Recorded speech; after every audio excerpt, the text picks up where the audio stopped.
नमस्कार.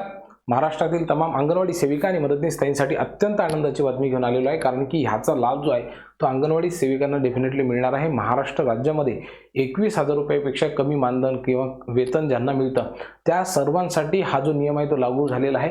तसं तर त्यांनी स्पेशल आशा सेविकांसाठी असं स्पेसिफिकली नमूद केलेलं आहे, परंतु 21,000पेक्षा कमी मानधन जे आहे ते आपल्या अंगणवाडी सेविका ताईंना सुद्धा असतं आणि त्यामुळे 100% या निर्णयाचा फायदा आपल्या अंगणवाडी सेविका ताईंना आणि मदतनीस ताईंना होणार आहे. खूपच महत्त्वाचा लाभ आहे, अत्यंत महत्त्वाचा लाभ आहे. तुम्ही लक्षात घ्या, हे ज्या मी गोष्टी तुम्हाला दाखवणार आहे इतक्या फायद्याच्या गोष्टी तुम्हाला याच्यामध्ये सापडतील की तुमचा विश्वास देखील त्या ठिकाणी बसणार नाही. बघा बहिणींनो, खूप महत्त्वाचे लाभ तुम्हाला मिळणार आहेत, आर्थिक स्वरूपामध्ये लाभ मिळणार आहेत. बघा, महाराष्ट्र राज्यामधल्या आशा स्वयंसेविका आणि त्यासोबतच 21,000 रुपयांपेक्षा कमी पगार असलेल्या कंत्राटी कर्मचाऱ्यांना राज्य कामगार विमा योजना म्हणजेच ESIS लागू करण्यासंदर्भामधला प्रस्ताव तात्काळ सादर करण्याचे निर्देश आरोग्यमंत्री प्रकाश आंबेडकर यांनी दिलेले आहेत. आणि या प्रस्तावामुळे राज्यामधील हजारो कर्मचारी आणि त्यांच्या कुटुंबियांना आरोग्य सुरक्षिततेचा लाभ हा मिळणार आहे. तुम्हाला माहित असेल की मागे प्रधानमंत्री वेगवेगळ्या ज्या विमा योजना होत्या, 2 महत्त्वाच्या विमा योजना होत्या, तर त्याचा लाभ जो आहे आपल्या अंगणवाडी सेविका ताईंना झालेला होता. बरोबर आहे, म्हणजे त्याच्यामध्ये 5 लाख रुपयापर्यंतचं जे संरक्षण आहे तर ते आपल्या अंगणवाडी सेविका ताईंना मिळालेलं होतं. परंतु हे जर धोरण समजा लागू झालं आणि 21,000 रुपयापेक्षा कमी मानधन किंवा वेतन असलेले जे काही कर्मचारी आहेत त्यांना जर हे लागू झालं तर 100% काय होणार आहे, याचा फायदा होणार आहे. आता याचा जो प्रस्ताव येतो तो सादर करण्याचे आदेश त्या ठिकाणी महाराष्ट्र राज्याचे काही आरोग्यमंत्री आहेत त्यांनी दिलेला आहे. आता याचा फायदा थेट आशा सेविका ताईंना होणार आहे, पण मला असं वाटतं की जर समजा याचा फायदा आशा सेविका ताईंना जर झाला तर 100% अंगणवाडी सेविका ताईंना सुद्धा त्याचा फायदा डेफिनेटली होईलच आणि व्हायला सुद्धा पाहिजे. गटप्रवर्तकांना सुद्धा याचा फायदा होणार आहे. त्यामुळं अंगणवाडी सेविका ताईंना सुद्धा याचा फायदा व्हायला पाहिजे, कारण की ऑलमोस्ट अशा सेविका ताई जे काम करतात अगदी तशाच पद्धतीचे कामं आरोग्याच्या संदर्भामध्ये स्तनदा माता, गर्भवती माता, लहान लहान मुलं असतील तर त्यांना लाभ देण्याचं काम हे आपल्या अंगणवाडी सेविका त्या ठिकाणी करत असतात. आता लक्षात घ्या, महाराष्ट्रामध्ये खूप मोठ्या प्रमाणावरती त्या ठिकाणी आशा स्वयंसेविका आहेत आणि म्हणून महाराष्ट्र राज्य कामगार विमा योजनेच्या अंतर्गत हा जो प्रस्ताव आहे तो लागू करण्याचे किंवा सादर करण्याचे प्रस्ताव हे मंजुरीचे आदेश त्या ठिकाणी देण्यात आलेले आहेत आणि प्रकाश आंबेडकर यांनी हे निर्देश देण्यात आलेले आहेत. यामुळे काय होणार आहे, हजारो कर्मचारी आणि त्यांच्या कुटुंबियांना आरोग्य सुरक्षा मिळणार आहे आणि 21,000 रुपयापेक्षा कमी ज्यांना पगार आहे अशा सगळ्या कंत्राटी कर्मचाऱ्यांना सुद्धा याचा लाभ त्या ठिकाणी मिळणार आहे. यामुळे काय होणार आहे की रेशन दुकान जे असते की नाही, म्हणजे ज्या ठिकाणी कंट्रोलचं वाटप होते किंवा मोफत अन्नधान्य मिळते, तर त्या कर्मचाऱ्यांचा देखील याच्यामध्ये कामगारांचा समावेश होणार आहे. एवढंच नाही तर खाजगी शाळेमधील जे कर्मचारी आहेत त्यांचा सुद्धा या ठिकाणी या योजनेमध्ये समावेश होणार आहे. बाल वाचनालयातील जे कर्मचारी असते त्यांनाही या योजनेचा फायदा होणार आहे. त्यामुळं हा जो नियम आहे असं म्हणायला काही हरकत नाही, हा खूपच महत्त्वाचा नियम आहे आणि याच्यामुळं खूप सारे घटक जे आहेत तर त्यांना या निर्णयाचा फायदा होणार आहे असं म्हणायला काही हरकत नाही. आता कोणकोणते फायदे होतात हे मी तुम्हाला अतिशय कमी वेळेमध्ये सांगण्याचा प्रयत्न करतो. बघा बहिणींनो, याच्यामध्ये काय होईल की तुम्हाला उपचार जो आहे तो मोफत मिळेल. म्हणजे OPD असेल किंवा IPD असेल, शस्त्रक्रिया असेल, वेगवेगळ्या तपासण्या असतील, हे अत्यंत कमी खर्चामध्ये होतील. औषधं सुद्धा फ्रीमध्ये मिळतील. बरोबर आहे की नाही, मोफतच मिळतील.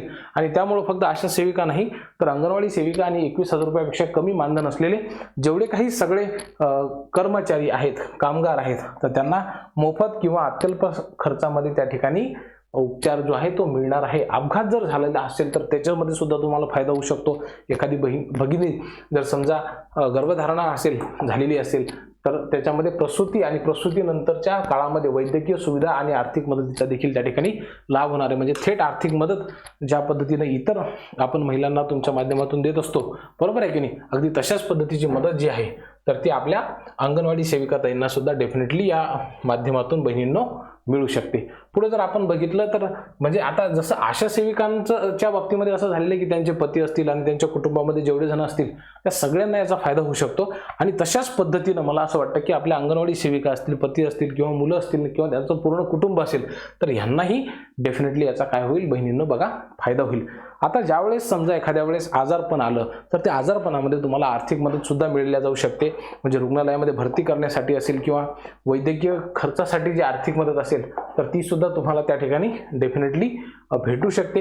एवढंच नाही बहिणींनो, तर नियमानुसार रोखीने लाभ सुद्धा मिळेल आणि जर समजा तुम्हाला काही दिवस काम करता आलं नाही तर त्या संदर्भामध्ये तुम्हाला आर्थिक आधार सुद्धा डेफिनेटली मिळू शकतो. म्हणजे ही खूप महत्त्वाची बाब आहे असं मला तरी वाटते आणि म्हणून याचा फायदा आपल्या सगळ्या अंगणवाडी सेविकांना झाला तर त्याचा डेफिनेटली फायदा होईल. आता बघा, ज्यावेळेस अपघात होतो तर काय होतं की अनेक वेळा आपल्याला वैद्यकीय उपचाराची आवश्यकता असते.